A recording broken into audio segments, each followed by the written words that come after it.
Hello, this is your host Todd Lewis of the Present Folly Podcast. Today, I am joined again by Right Ruminations to discuss the history of philosophy, or rather, how people have viewed philosophy through the ages. Well, one of the things, though, to start with is piggybacking off your reading of the Copleston volumes. One of the things that I've noticed many philosophers don't do, and apparently Copleston did do, was being able to abstract their own philosophical theory and their own uh, philosophical values into judging other philosophies. So I'll give you an example. The worst offenders are Marxists. So they can't seem to think outside of their meta philosophical perspective. So everybody just has a false consciousness. Everybody just has polylogism. It's just different logic for the capitalists or different logic for the fascists. They can't seem to deal with the philosophy on its own terms and to see why somebody might believe it on its own terms.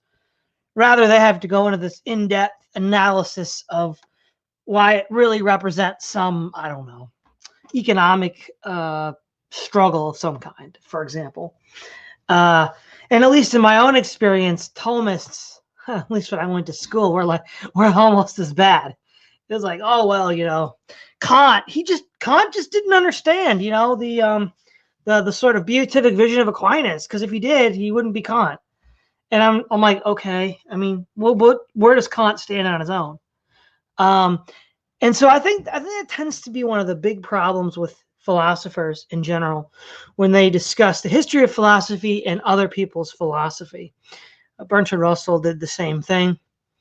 But what are your thoughts on that?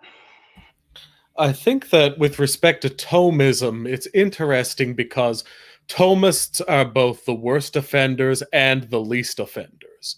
If you look at Thomas Aquinas's actual work, whether or not he does a good job of encapsulating the views of each philosopher that he introduces is one question, but I think one can see that he is fairly trying to do so, especially when you take into account Aquinas' circumstances.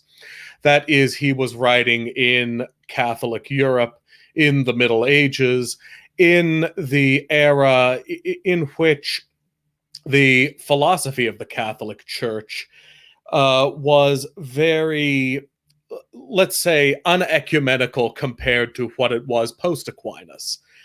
In this sense, Aquinas, simply by virtue of trying to first articulate the Aristotelian or the Platonic, or even in some cases the Jewish take or philosophical view on these issues, and the pagan philosophical view, he is decidedly making a gesture toward striving to understand the truth or counterclaims about the truth as it is presented by people with whom he would disagree. And I think that one thing that Copleston gets from Aquinas, because he was a Thomist, is that he wanted to build on this sense of trying to first understand what it is that people are saying before you go on to critique it. In the case of Copleston, unlike Aquinas, he did not go on to strike down or approve of philosophies, because he wasn't so much writing as a philosopher in the case of his history as a philosopher as he was an intellectual historian. That being said, what you point out about what you might call second-hand Thomists or popular Thomists is that they tend to be the opposite of this, in that basically they have, because it is so comprehensive, have taken the philosophy of Aquinas and essentially read that into the Catholic Church as if it were an essential part of Catholic dogma, which it isn't. You find this with Leo XIII, for example, in his encyclical essentially attempting to conflate Catholic theology with Thomism. Now, in Copleston's own day, it was precisely this misstep or misapplication of Thomism that Copleston was attempting to address. Because in the seminaries, they had very simplistic caricatures, in his view, of the major philosophers throughout history. They were given textbooks or manuals that had basic summaries, like what you might get in, say, the Catholic Encyclopedia, which does have its own virtues, but which I think, needless to say, is incomplete if what one desires is an objective understanding. He wanted to write a text which would replace these caricatures and get back to the effort that he saw in Aquinas of trying to understand the work of non-Catholic philosophers or their positions on their own merits. So the irony in this situation is that you have someone writing against Thomists in the name of Thomism. So I think that there is always this paradox or tension in a Thomistic philosophy. In this sense, this history of philosophy that Copleston wrote is definitely a gesture, or a rather more than a gesture, in the right direction, I think. You know, not that he's written a history of philosophy, but in many ways, Marxists are like this as well. So you can look at Slavoj Žižek, who is a self-identified Marxist, but or maybe more specifically, as a follower of Lacan and Foucault. But he does seem to be better able to understand on its own terms the positions of his opponent. So, for example, in his discussion / debate with Jordan B. Peterson, it was very much unlike any other kind of left-right interaction I've seen. I think in part because, people on the left, of course, want to say Zizek is a crypto-fascist, which I think is silly. But what I do think it shows is that Slavoj Žižek is making some attempt at trying to meet his opposition on its own terms. Something like a Noam Chomsky just is utterly incapable of doing.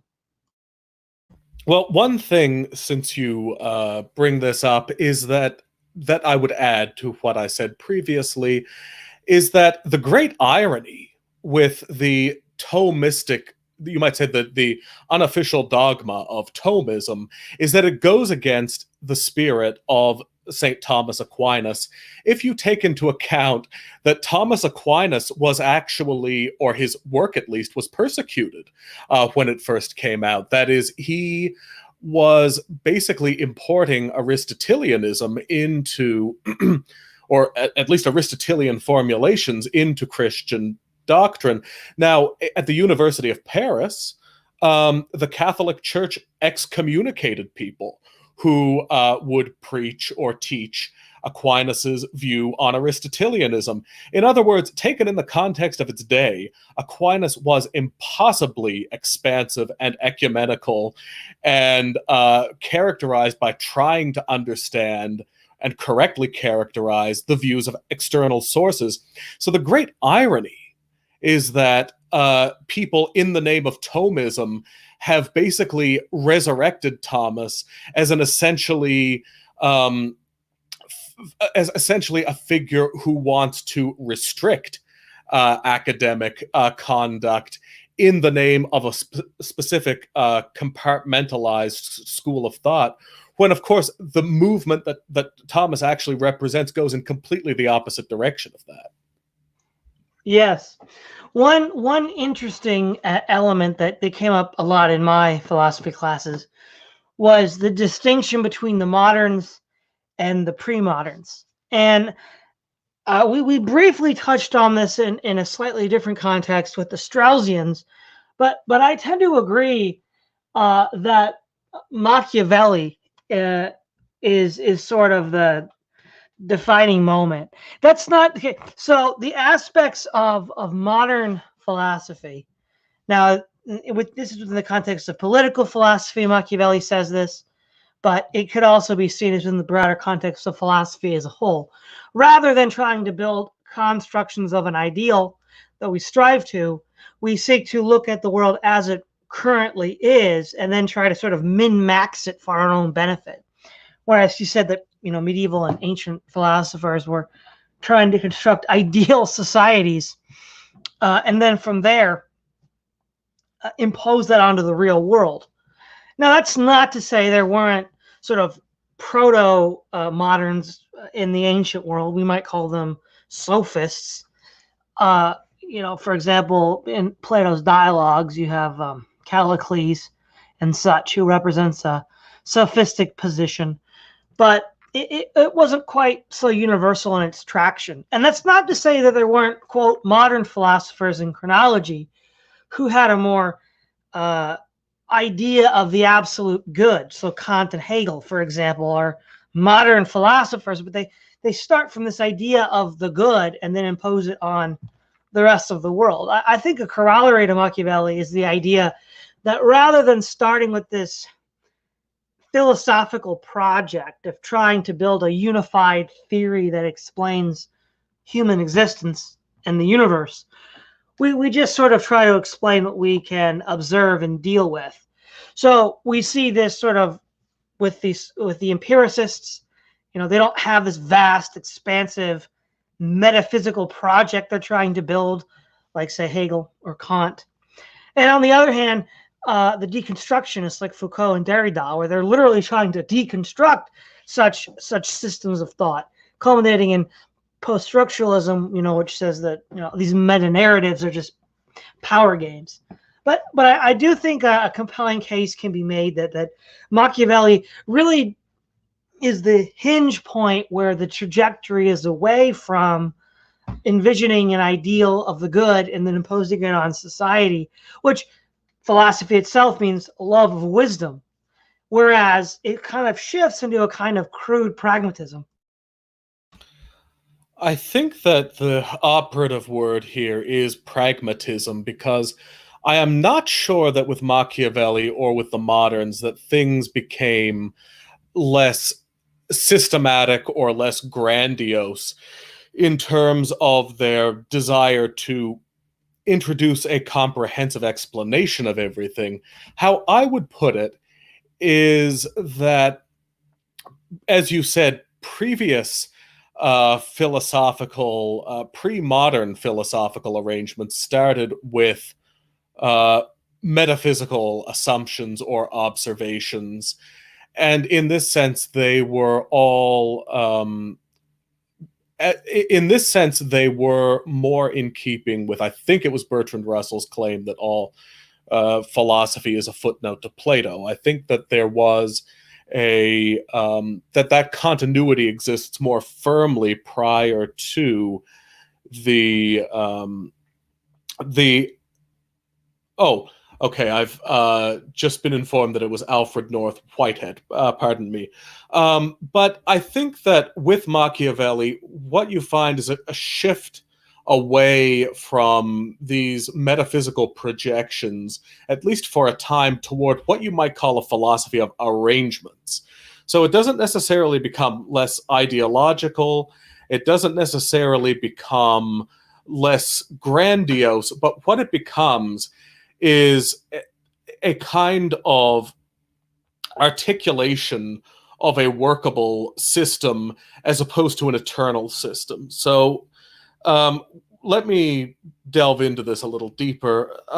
With Machiavelli, you have this treatise in The Prince about what works, about what techniques are necessary for maintaining power. And in that spirit, in the 17th century, the philosopher Thomas Hobbes, the English philosopher, develops a theory of the social contract, which is an attempt to justify essentially absolute monarchy on the basis of this idea that you have these problems in a hypothetical state of nature, which doesn't necessarily exist in history. And then in order to alleviate the unpleasantness of the state of nature, that there will then be rulers invoked who will agree to observe some restrictions on a part of their power, or to grant a certain right, a guarantee of protection to the people in exchange for the right to rule. And then Locke and Rousseau come in and reconfigure this social contract not as a guarantee of state authority, but especially in the case of Locke, as a guarantee of certain restrictions on state authority in the name of the people. So, in other words, philosophy becomes more political first and more about pragmatic, not in the sense necessarily of being realistic or momentary, but in the sense of being conducted on the basis of a workable arrangement. Now, as you mentioned, with the introduction of the idealists later on, like Kant and Hegel, this, although Kant, as I understand it, didn't consider himself an idealist, but he is sort of, from a bird's eye view, often lumped in with that trajectory. Uh, this, the reason that with the advent of the idealists and the subjectivists, that there is a decided return to metaphysics is because they reintroduced this formal Platonic categorical thinking over against the pragmatic arrangement based thinking that had characterized modern philosophy, especially with respect to political philosophy, that did start with Machiavelli. Mm-hmm. One aspect is, since Ron Machiavelli is famous for his political philosophy, the interesting change in political philosophy from the ancients, which within the construct of ancients versus moderns would include the medievals on the side of the ancients, is the ancient conception of freedom or liberty was freedom to. So freedom to do something. So for Aristotle, one cultivated virtues so that one was free to become to be an actualized human being. And the goal of good governance was to ensure that one was allowed full scope to exercise good habits and great making properties. Plato also believed that the ideal man could be derived through the education of the state. He was a good deal more authoritarian than Aristotle. Even Bertrand Russell, in his History of Western Philosophy, argues that we have no good reason to believe Plato's communist state was just for the sake of argument. Aristotle seemed to take it at face value as well in the politics. But nonetheless, however they decided to get there, there was a good for man, and it was the goal of the state and political liberty to allow that goal to be expressed. Whereas in modern times, it's now freedom from. It's usually in the terms of freedom from coercion. So this is where libertarians and anarchists and socialists sort of sound alike at a certain point. Now, we all want freedom from coercion. Part of the argument is then what constitutes coercion. Some say paying taxes is coercion. Some saying paying rents is coercion. But either way, it's freedom from coercion. And this sort of concept, this sort of distinction was delineated by Benjamin Constant's Liberty of the Ancients compared with the moderns. He also points out the fact that the ancient conception of liberty was liberty to engage in self-government. Right? You are free to engage in the decision-making process of making laws. Whereas in his time, it was more freedom from, I think Constant was a physiocrat and an early French free marketeer. And so within that context, it was freedom to buy and sell without the state interference. So it's interesting how that has changed. Now, of course, that's a big part of Catholic Thomistic philosophy of the present day, where people are like, well, we lost the idea of a substantive good. This is what's led to the moral anarchy and chaos of Western Europe. And to some extent as well, also the rallying cry of the alt-right. Now, depending on which position you take, it goes all the way back to Socrates, who upset, according to Nietzsche, upset the aristocracy of the primordial ancients. Or maybe it was Christianity with Paul, again, according to Nietzsche. Or maybe it was the Reformation, or maybe it was something else. They can't seem to agree on when this change happened. But they all agree that this loss of a substantive good is a key problem. Though I would argue, I think The change is, let me put it this way: if you look at ancient Athens, ancient Rome, medieval Europe, and say Elizabethan England, the idea of the good life between those 1500-year period has much more in common with each other than what they would have with the idea of the good life for many people today, which is basically just kind of, don't tread on me, freedom from. And so I think they do overstate the case a bit. It's not so much that competing ideas of the good are a problem per se. It's that we really don't believe there even is such a thing as the ideal for man to strive towards.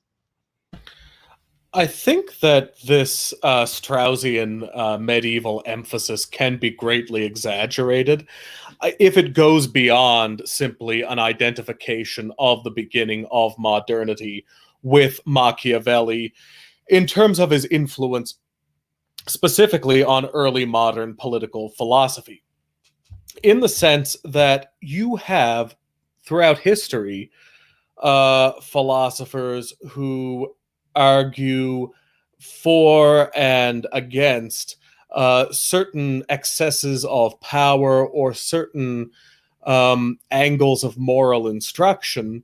And you also have philosophers throughout history who are in varying degrees emphatic on either uh, objectivity in epistemology or who are more receptive to rhetoric that we might call propagandistic. And if you look on the other hand at today's society, I don't think it would be correct to say that the modern left, for example, or modern university professors who are in philosophy are as non-Platonic as they would purport to be, or that they don't have a conception of the good. I actually rather think that that's letting them get away with too much. I think that they do have a conception of the good.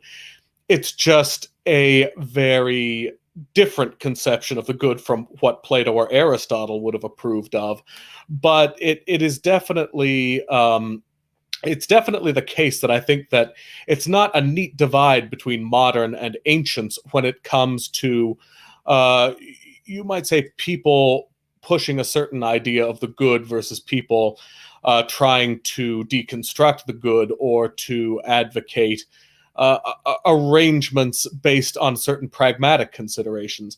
In other words, I think that while it is true that Machiavelli does represent a departure from what came before, it is not clear to me that that modern leftist philosophers, well, like say Auguste Comte or Jeremy Bentham or people who are more contemporary today.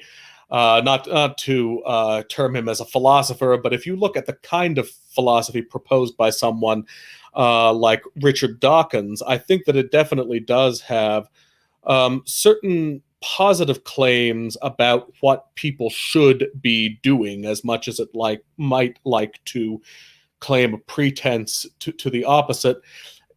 In other words, I think that the idea of moral universalism has been rather steady throughout the history of philosophy. I do not believe that it dissipates with the Renaissance in the way that Strauss claimed. I think that more so, it's just that the particulars of what that universalism has consisted of has shifted over time. The other perennial philosophy argument, one that we've privately mentioned before, and I think you have some interesting opinions on, is I forget the name of the author, but there was a book which purported to demonstrate that modern philosophy was a result of the sort of problem of universals in the late scholastic era with nominalism, conceptualism, and realism. And the idea was that modern philosophical schools of thinking are derivative of one of the three. One might argue, say, Kant was a realist. Maybe the pragmatist school of the United States was conceptualist, and maybe, I don't know, Foucault is a nominalist. And certain traditionalist interpretations have said, "Oh, see, it all went bad with William of Ockham. If we could go back in time and get rid of him, it'd all be good." Now, I know you have some opinions on that. Well, I have some opinions on that, in that it's not entirely clear to me that Occam A led to the Reformation, and B that the Protestant Reformation actually led to modernity. Now, obviously, there is carryover, but the difficulty with this is, and you really find this with like in Richard M. Weaver, the conservative from Russell Kirk's generation, of whom Russell Kirk was a fan, who said that it was the deconstruction of more of formal universals that led to the to modernity, and I suppose thereby to degeneracy and atheism. Um, Now, just on the face of it, of course, Occam was a medieval Catholic who I have every reason to believe believed in the doctrines of the Catholic Church. Um, it also mischaracterizes what the left is about, because it seems to me that they have their own realist universals in the form of, say, the idol of equality, or of a certain outcome of, let's say, cultural sensitivity, or of the idea of cultural and religious eclecticism and so forth. These are not really traceable to the ideas of Occam. And furthermore, just to speak historically about this, not to retread the same ground, but of course, as we've mentioned in previous discussions, it was precisely those societies that are at least imagined to be informed by a realist ethic, namely reactionary societies that have been kind of hotbeds for the furthest left and most degenerate societies. But in any way, this is kind of a non sequitur. It's almost giving them too much credit to say to make these historical arguments, precisely because there is such a there is such a scant lineage between even modern, let's say, Anglo-Dutch Protestant societies and Occam. Occam, it would seem to me, had comparatively little to do with such societies. Now, it is true that Luther and Calvin were fans of William of Ockham, but at the same time, their preference for Occam was more in reference to predestination and God's autonomy above universal forms, as being able to do as he pleases. It really had nothing to do with libertarianism. In fact, in many respects, as you've pointed out in streams which I haven't been on, that Luther and Calvin were more authoritarian in some respects than some of the Catholic states at the time. Like, you have a further restriction of, say, finance under under society as influenced by Martin Luther. So whether you're arguing that nominalism led to far left revolutionaries, or whether you're arguing that it was somehow prototypical of atheism or Protestantism, or that it led to libertarianism of some kind, it's just a very tenuous case. I'm not really sure where you even begin to justify that, unless you assume that the left is inherently nominalistic and the right is inherently realist. But that is a very kind of niche reading, which I think is more the forte and more to the taste of what you might call professional Catholics. Yeah, one interesting element here is this goes back to last week's discussion, where we talked about the cycles of history. It's in all since according to sort of reactionary thought, all the cycles end up repeating themselves, and one iteration of the cycle leads to another. It doesn't make a whole lot of sense to focus on one to the exclusion of the others and overthink it. So when you look at the reactionary traditionalists who focus on the Reformation or the liberal revolution or the socialist revolution and its deconstructive elements, every new idea is deconstructive of the idea that came before. So, for example, with the pagan traditionalists, they'll view Christianity itself or Judaism as a sort of proto socialist, destructionist operation. And what I think the problem is here is that all of these worldviews and philosophies destroyed what came before. But then the mistake is to, as you said, over focus on one stage of the process to the exclusion of the others. And then also ignore the fact that those particular uh, philosophical streams produced new structures after the fact. They weren't nihilists that just destroyed things for the sake of destruction, leaving nothing in their wake. Medieval Christendom built something new that was different than the pagan Roman Empire. The Reformation built something new that was distinct from Catholic medieval Europe. The liberal revolution built something new in Protestant countries, and the socialist revolutions built something new in essentially traditionally Catholic and Orthodox countries. And so I think what one way we could contextualize this is that these traditionalists over focus on one iteration of the process.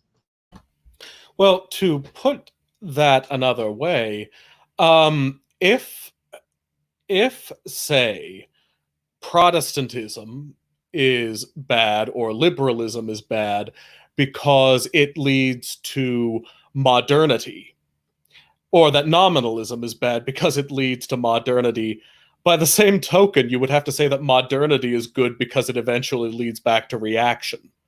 Yes, yes. So it's something I think that can only that is not workable, because you have to ultimately justify what it is that, if you believe in these historical cycles, you have to justify why one part of the cycle is better than the rest of the cycle. But with respect to the left and nominalism, to help point out a counterclaim, if you want to say that the left is or that modernity is the result of nominalism, and that the cure, the antidote, therefore, is realism.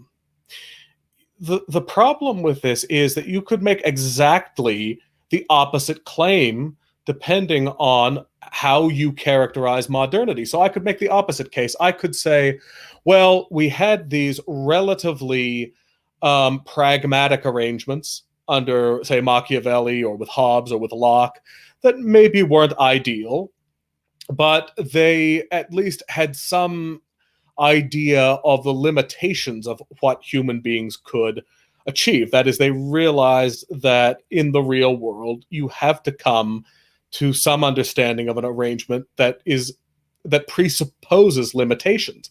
And then, of course, Kant, and following him, Hegel, and then the German Romantics came along and swept that away, and that this idea of an inexorable teleological march toward some ideal end is characteristic of the left, and toward the Whig advancement towards a specific historical outcome, and that therefore it's actually the reintroduction of realism that's responsible for modernity.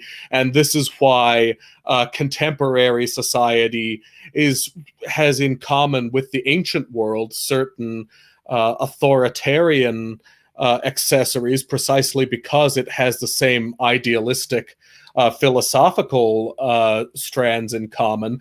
I'm not saying whether that's correct or not, but I'm saying the fact that you could make that the case kind of pokes a hole in the neat distinction between realist ancient philosophy and modern nominalistic philosophy, because you could just as easily make the case that it's actually modernity that's the result of the reintroduction of realism, and that therefore the antidote is nominalistic.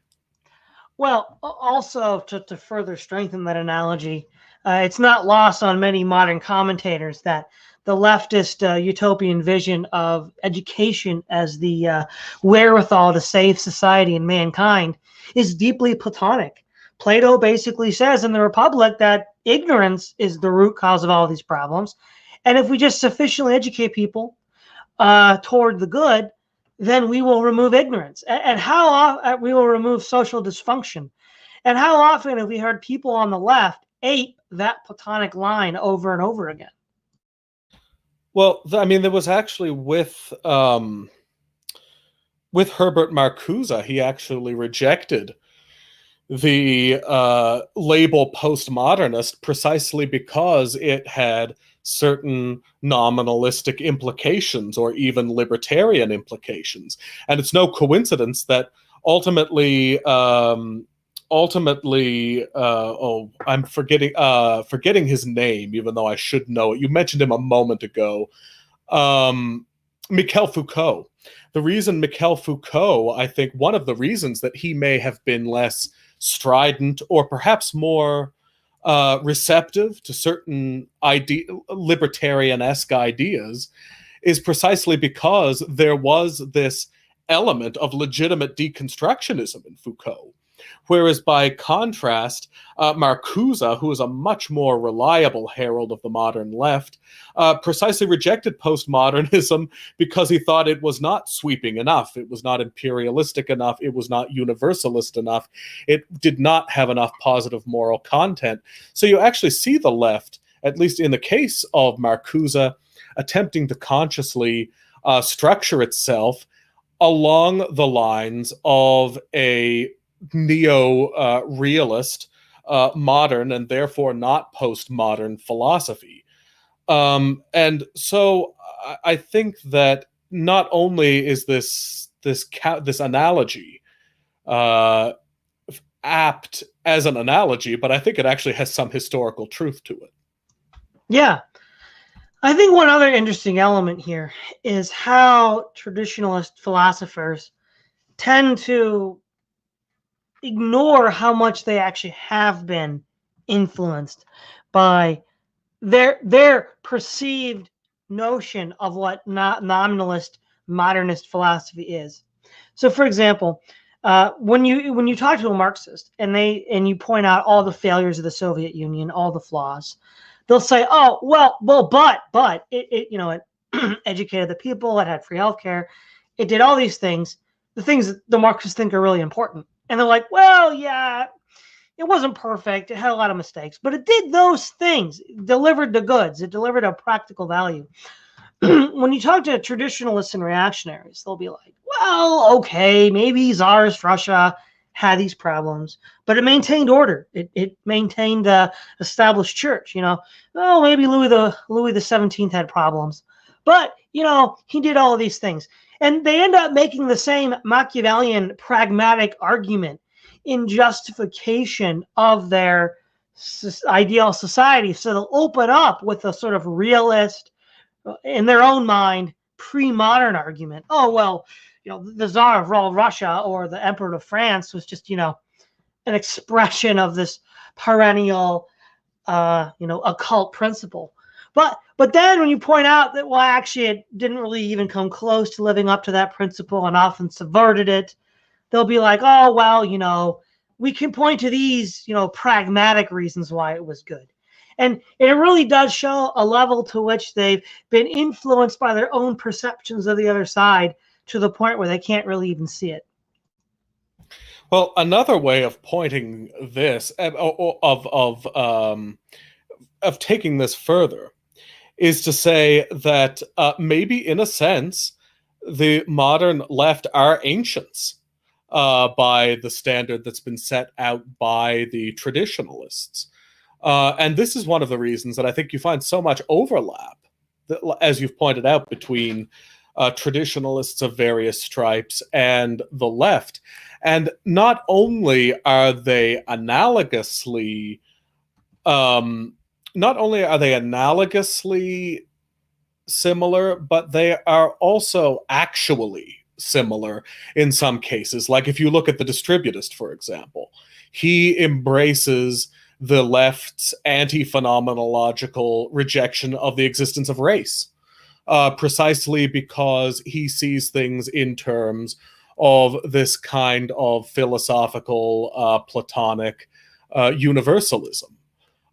You have, and I don't believe I'm mischaracterizing him in that. I imagine he would probably, I'm guessing, be willing to attest to that. Pardon the noise. Also, you have it with somebody like Rod Dreher, who comes down decidedly on the side of ancient philosophy, yet he rejects any kind of, you might say, ethnic sympathies or ethnic preferences, to the point of even being defensive of Islam in the part of the United States that he lives in, precisely because he sees things in terms of the Republic, I think, on some level. And so, in other words, I think that you might say that rather than dividing society, the history of philosophy in terms of ancients and moderns, you, rather than justifying or dividing things between ancients and moderns, you have rather divisions between varying degrees of objectivity and of ideology, varying degrees of authoritarianism and anti-authoritarianism, and varying degrees of idealism versus pragmatism. That's not to say about the extent to which any of these are correct or incorrect, but it is rather to say that I think that very often the division between modern and ancient, not only at the hands of the right, but even at the hands of the left, is often an attempt to ennoble illiberalism as that which is ancient and therefore noble. Yeah, it is, and this actually kind of dovetails with our previous discussion about the twas ever thus, the high church hipsters. But again, when you look at how the certain left-wing thinkers like Bertrand Russell, certain even right-wing thinkers will point to the Republic. Plato's Republic is in many ways the prototypical guidebook to a left, what we might call a conventionally left-wing outlook. Whereas I think, again, this is fraught with its own difficulties, but I think maybe a better way to look at it would be a Platonic outlook versus a Aristotelian outlook, where the Platonic outlook tends to be more universal and abstracted, and the Aristotelian outlook tends to be more concrete and parochial. What do you think about that? I think that there's truth to that. I just think that it doesn't account for all the dimensions.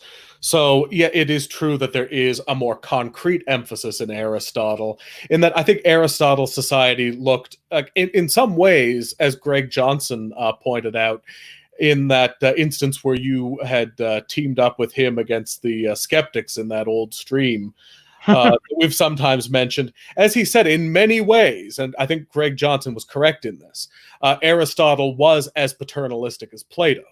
However, there is a big distinction in that I think that the Raphael painting where Aristotle is pointing down and Plato is pointing upward is correct, in that Aristotle thinks in terms of concretes and Plato thinks in terms of abstractions, even though they are both highly theoretical. And so in this sense, Aristotle does articulate that the divide may not so much be historical as it is conceptual, in that you have this element of the concrete versus the abstract, with Aristotle erring more on the side of the concrete and Plato more on the side of the abstract.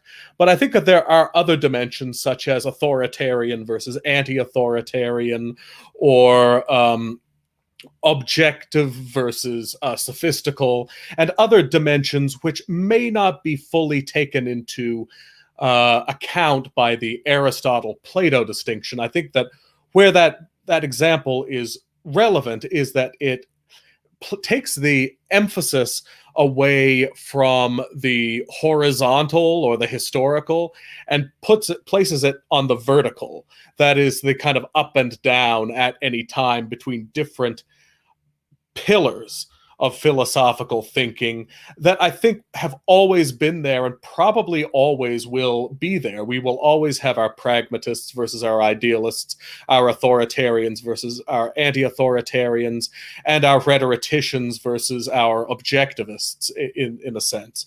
And in this way, I think that, I mean, a good way of bypassing the narrative of those who wish to ennoble one of these tendencies over the other is to take it out of the context of historical epochs and instead to make note of the fact that these are perennial tensions. Mm-hmm. Now, I think also it would be interesting to touch on the perennial debate within within Western philosophy, beginning with the Christian era, Athens versus Jerusalem. So we have Tertullian's famous quip, "What does Athens have to do with Jerusalem?" And one of the things that I think does need to be pointed out at the get-go is that those who, Tertullian himself, who proposed the quip, did not mean by that necessarily that we forego all insight from philosophy. So, for example, he seems to have some insights that are influenced by Stoic philosophy. And even, say, someone who's considered to be friendly towards the Greek philosophers, someone like Origen, is at times more critical than one might envision him being, given the reputation that he has. But even if the absolute extremes are never really reached, there is this tension. Now, Nicholas Woltersdorf, the Lutheran philosopher, wanted to argue that you could sort of bridge it with both aspects of this debate and look at the benefits each one brings and tries to find a middle ground. I think if we were to press each other, I would err more on the side of what does Athens have to do with Jerusalem, and you would tend to err more on the side of, well, actually quite a lot. So I don't know where you want to go with that, but I thought I'd throw it out there. Yeah, that is interesting. I mean, a word about Tertullian. That I think that Tertullian, if he were alive today, would definitely be on YouTube because he was very contrarian. And I think that some of the things he says have to be taken with a grain of salt, because on other occasions, Tertullian was quoted as saying that Christianity is the fulfillment of Hellenic philosophy. So I think that in Tertullian, you have a kind of contrarian who was very given to antagonistic statements for the people of taking his opponents down a peg or two, which I do not begrudge him. I actually find that quality admirable. But I think that in terms of what does Athens have to do with Jerusalem, I think that, once again, in Christianity, you mostly do find, for most of Christendom's history, some kind of presence of Hellenic philosophy. But there is a big shift that takes place in the 13th century with Thomas Aquinas taking it more in the direction of Aristotle from Platonic realism, which had been the norm prior to that. And I mean, my take on this is that it was subjected to the same highs and lows and ups and downs that characterize the rest of the history of modern philosophy, in a sense that Christianity has kind of served as a template or case study for this fluctuation between different philosophical pillars. And it seems as if In sometimes it's actually Christianity, which is the rack, and philosophy, which is the coat, so to speak, and that it wears different philosophies at different times. So even the idea of using Christianity as an epoch for philosophy has its limitations, even if it has its values. What I would say is that there's the danger inherent in epoch based thinking, in trying to say the present is bad because it does not look the way the past did or the way the future must or will look. Whereas I think that a more humble approach is almost inherent in non epoch articulations, in that it's able to admit, well, there are always philosophies that we might consider undesirable. There are always philosophies we consider desirable. There are always elements of every era that may be less than desirable, and there are always elements of certain eras that are advantages for those eras. And I think that the whole that much of the horizontal narrative of historical development is suspiciously utopian, precisely because it characterizes history by philosophies, and thereby implies that there is some kind of ideal Platonic society towards which all history must be directed. And I think that this is why Hegel placed such an emphasis on the outplay of historical epochs. And it's no surprise that he is a figure who is often mentioned in respect to Plato and idealism. Yeah, one variation on this narrative of Athens versus Jerusalem was popularized by, I guess you could argue, the first generation of skeptics, people like Bertrand Russell and the like, but was incarnated in the new atheists, is the idea that Athens is sort of the subjective rationalism versus the sort of crude fideism of Jerusalem. But what I think a better understanding of this dialectic is that both the Greek worldview and the Jewish Christian worldview begin with non-empirical axioms. And the skeptics who pretend that their side doesn't have any non-empirically provable axioms are doing a bad day's job in that regard. It's not fideism versus rationalism, but both of these are operating from a set of axioms and assumptions that cannot be empirically tested. I agree with that, and to kind of break my own mold, I think that one of the things that maybe does characterize the modern period is that it does introduce the idea of epistemology for the sake of epistemology. Starting with Descartes, often this can be abused, and I think that Descartes did abuse it to a certain extent, in that he was very focused on arriving at a specific outcome.